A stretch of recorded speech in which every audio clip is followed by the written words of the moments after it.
মধ্যপ্রাচ্যের যুদ্ধ পরিস্থিতি এক নাটকীয় মোড় নিতে যাচ্ছে। কৌশলগতভাবে অত্যন্ত গুরুত্বপূর্ণ হরমুজ প্রণালীকে ইরানের দখলমুক্ত করতে এবার সরাসরি সামরিক শক্তি প্রয়োগের প্রস্তুতি নিচ্ছে সংযুক্ত আরব আমিরাত। এ পদক্ষেপ কার্যকর হলে আরব আমিরাত হবে ইরানের বিরুদ্ধে সরাসরি যুদ্ধে লিপ্ত হওয়া প্রথম পারস্য উপসাগরীয় দেশ।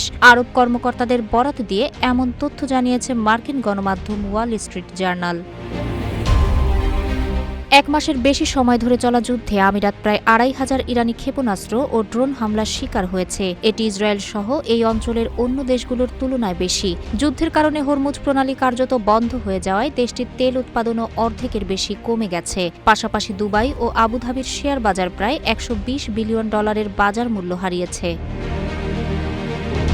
ওয়াল স্ট্রিট জার্নালে প্রকাশিত প্রতিবেদন অনুযায়ী আমিরাত তেল বাণিজ্যের জন্য হরমুজ প্রণালীকে উন্মুক্ত করতে চায়। আরব সূত্রগুলো জার্নালকে জানিয়েছে, ইউরোপ ও এশীয় দেশগুলো নিয়ে একটি সামরিক জোট গঠনের ব্যাপারে আমিরাতের কূটনীতিকরা ব্যক্তিগতভাবে ওয়াশিংটনকে চাপ দিচ্ছেন।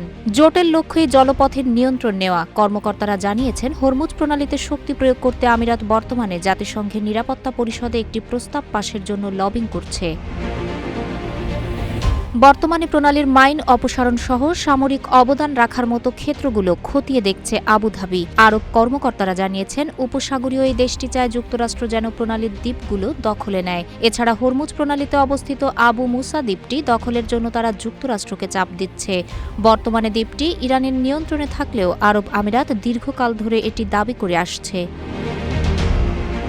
মার্কিন প্রেসিডেন্ট ডোনাল্ড ট্রাম্প ৩০ মার্চ বলেছেন, ওয়াশিংটন আগামী ২ থেকে ৩ সপ্তাহের মধ্যে সংঘাত থেকে সরে যেতে পারে। এরপর হরমুজ প্রণালীতে যা ঘটবে সেটির সঙ্গে যুক্তরাষ্ট্রের কোনো সম্পর্ক থাকবে না।